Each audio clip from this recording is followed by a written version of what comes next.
So we've moved, as most of you have, out of the 80% from DevOps to DevSecOps.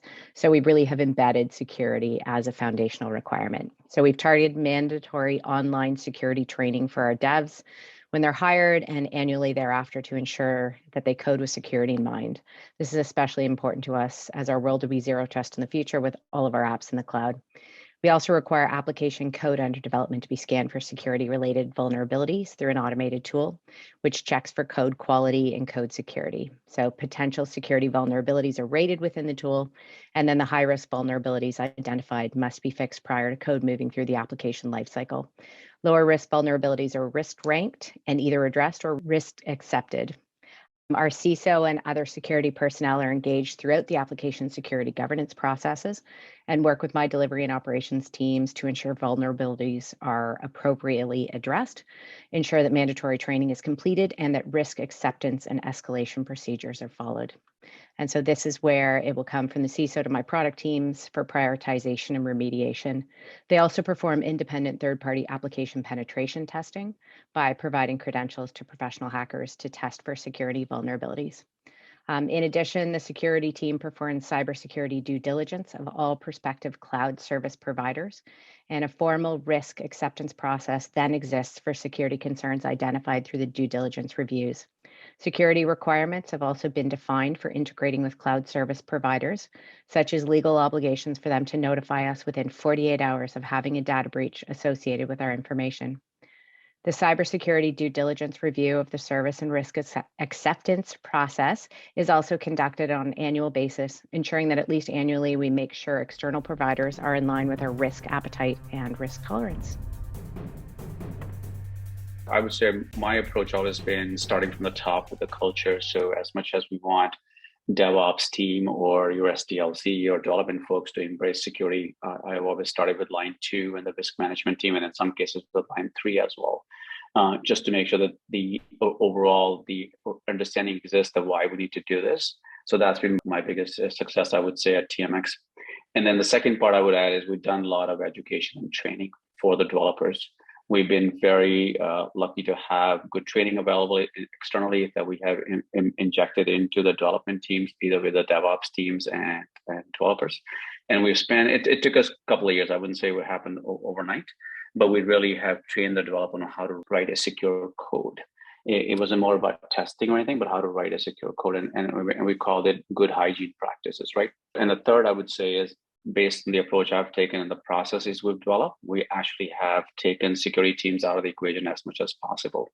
And what I mean by that is we've trained the developers, but on top of that, we're giving them tools to do their own testing. So in the Scrum or in any type of code is written in the Agile world, developers can write a code, run the tool overnight, come back the next day and look at the results. I don't know how you guys operate, but I just can't ever have enough security people to help with the agile practices when it comes to development. So we've taken a very different approach to say hands off from a security team point of view. We have a very strong risk management team which follows the processes as Michelle just described in our PMO and SDLC and DevOps, the life cycles. So they follow up pretty well. We've trained the developers. We give them tools. If they don't use it, of course, it doesn't go through the proper checks and gates. All we do is we do spot checks, either after a big release, for example, and so forth. The other thing we've done is we have security folks engage during the storyboard when the requirements are captured in the Agile world. So certainly the security is needed at that point, and we certainly have security folks engage at that time just to make sure the developers and everybody understand what type of stories are being developed and what sort of security requirements are needed at that point. We started DevOps about 3 years ago for our customer. In the last 15 months, 18 months, the security has become a key component of that code release.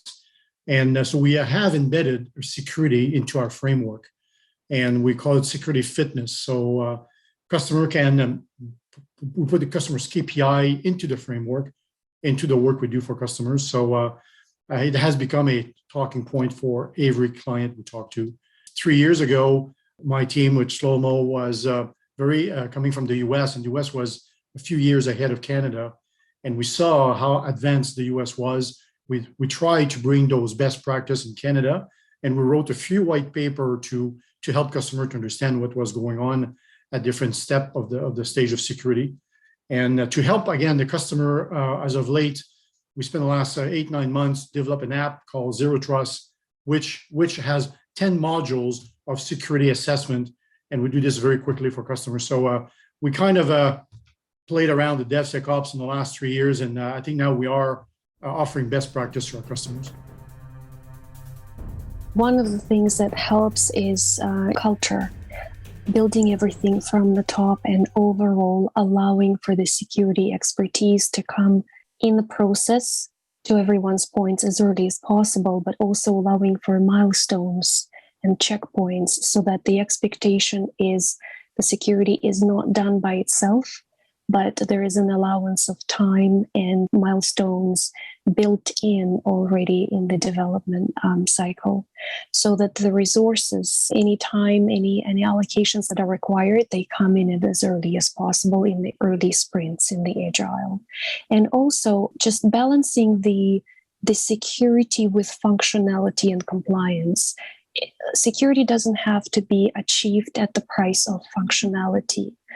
So it does have to be a very pragmatic approach on being secure while also delivering customer satisfaction. Well, security is not the face. That's the first principle that we are following. It is part of the backbone. It is part of the foundation. So as a result, it has been interwoven into the DNA, similar to what Bobby and the rest were saying. It is starting with the design. Security will be part of the first round of when we are collecting a requirement. So the security experts will be sitting at the table defining what it is needed to be done. And as they are building that portion, we will be starting to look how we are going to later develop this, how we are going to test it, how we are going to support it. So it will be part of all the stages of the foundational work. And it is very back to basic. If this is your part of minimum viable requirement that you need and needs to come out as a final product, it will be part of every stage that it is going. So it is not a phase. And how we are going to make sure that despite all of those integration with the different steps and stages and gates, we have done it right, to wrap it all with security tests being part of our test automation right before release is going off.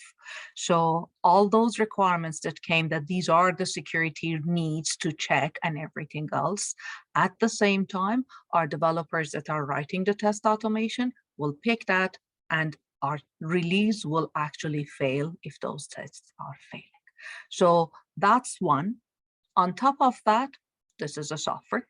There are so many things that can, be not provisioned. What we do, we benefit from a good group of white hackers.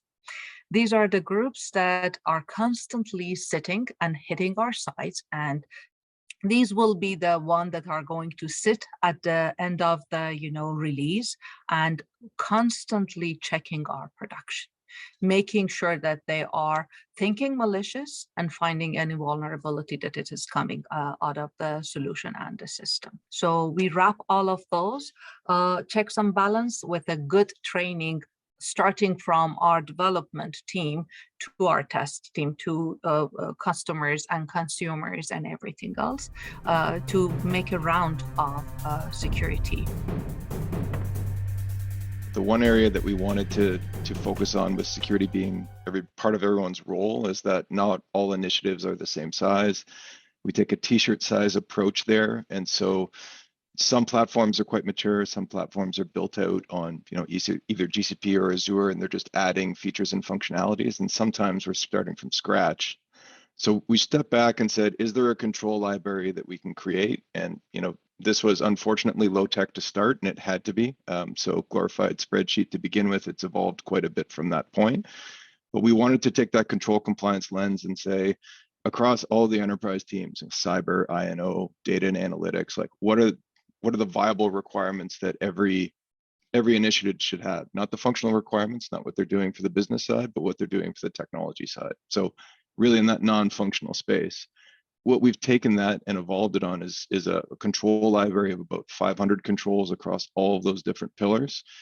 And right now, the focus is working on compliance as code. So, working with terraforming platforms and making sure that when we're actually putting workloads onto GCP now, that we can have an automated checklist that makes sure those are built to certain specifications and standards.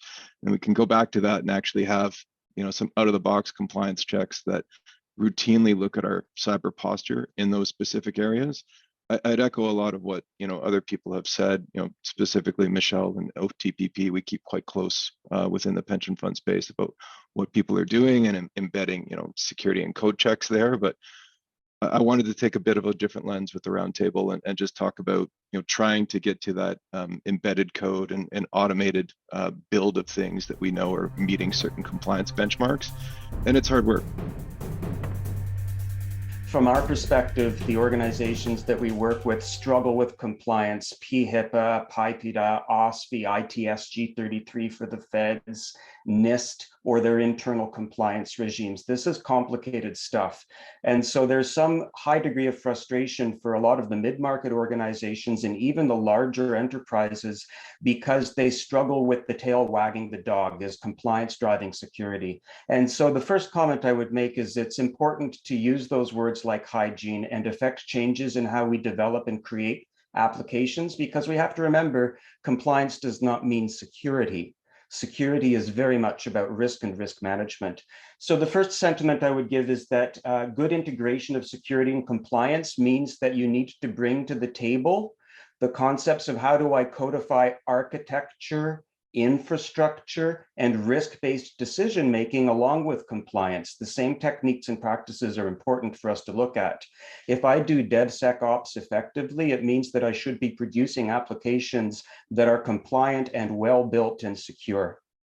The other comment is that even though we do these things and do these things well and effectively in time, it never removes the need for us to be able to do smart risk-based triage driven by an analyst at the right time. So all of us as CISOs and CIOs are always going to have a need for those white hat hackers or for those risk analysts who are able to stop and say, are we asking the right question? Are we looking at the fundamentals appropriately, compliant or not? So I encourage us to keep the automation and the compliance as a major innovation, but not at the expense of that intelligent risk-based solutioning that's important for our work as well.